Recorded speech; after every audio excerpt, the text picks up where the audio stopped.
Guys, welcome to my YouTube channel. आज मैं आपके सामने एक बहुत ही इम्पोर्टेंट क्वेश्चन जिसके बारे में बहुत दिनों से बात कर रहा था, directive principle of state policy DPSP क्या है उसके बारे में बात करूँ। डीपीएसपी जो है वो एक हमारा जो है directive principle of state policy जिसे बोला जाता है, ये इंडियन कॉन्स्टिट्यूशन में फ्रॉम 36 to 55 आर्टिकल्स जो हैं उसके बीच उसमें दिया गया है।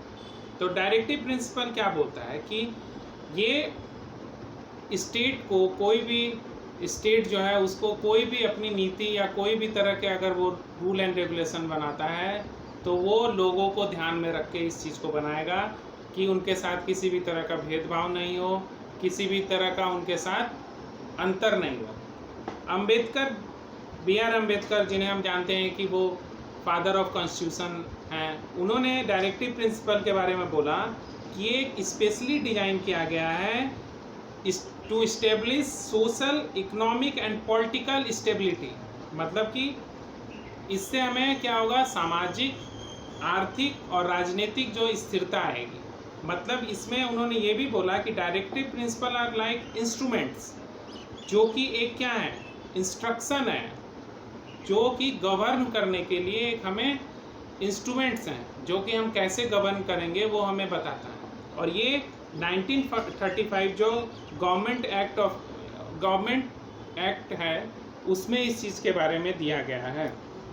डायरेक्टिव प्रिंसिपल जो है वो जस्टिकेबल नहीं है, मतलब कि इसको कोर्ट के द्वारा इन्फोर्स नहीं किया जा सकता है।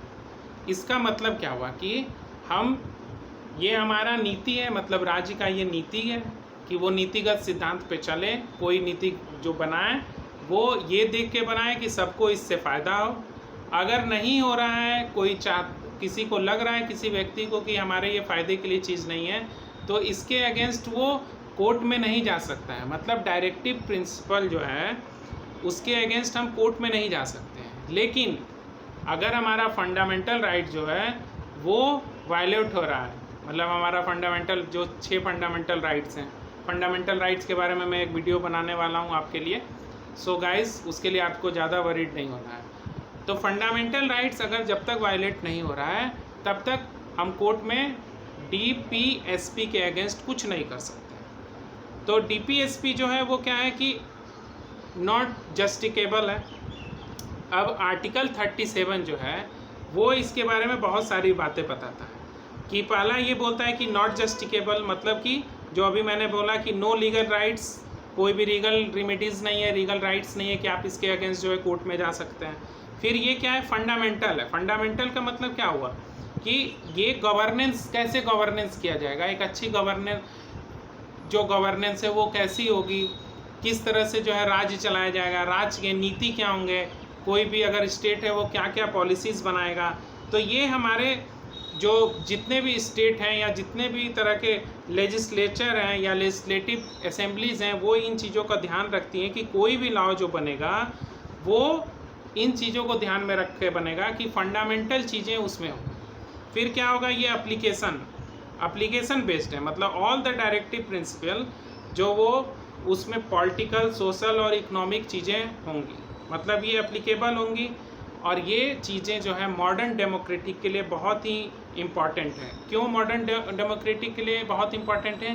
क्योंकि ये जो है हमारे जो प्रीएम्बल के 5 की पॉइंट्स हैं जिनके बारे में मैंने पहले भी बताया है, वो क्या है, sovereign, socialist, secular, democratic and Republic. इसके लिए ये एक पॉलिटिकल मैनिफेस्टो तैयार करता है। पॉलिटिकल मैनिफेस्टो की मतलब आपका क्या उद्देश्य है। आप कोई भी अगर राज्य के लिए, अपने राज्य के लिए कोई भी अगर नीति बनाते हैं तो आप इन चीज़ों को ध्यान में रखते हैं कि नहीं।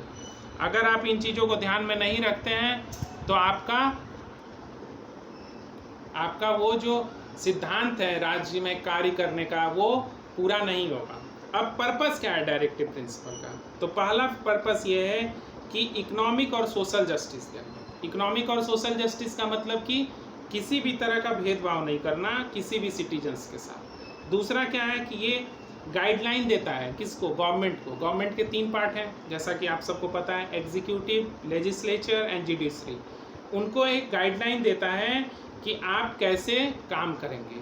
और ये और ये इकोनॉमिक और सोशल जो डेमोक्रेसी का जो बहुत ही इम्पॉर्टेंट चीज़ है कि इकोनॉमिकली और सोशली जो है डेमोक्रेटिक हो। इंडिया हमारा एक डेमोक्रेटिक कंट्री हम जानते हैं, तो इसमें हम इन चीज़ों का ध्यान रखेंगे कि जो डायरेक्टिव प्रिंसिपल है उसका एम ही है इस्टेब्लिश करना है इकोनॉमिक एंड सोशल डेमोक्रेसी।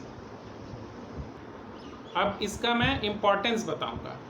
अभी तक मैंने आपको बताया कि डायरेक्टिव प्रिंसिपल क्या है, मीनिंग आप लिखेंगे उसका, फिर आर्टिकल 37 जो है वो क्या बताता है, फिर इसका पर्पस क्या है। अब मैं बताऊंगा इसका इम्पोर्टेंस क्या है।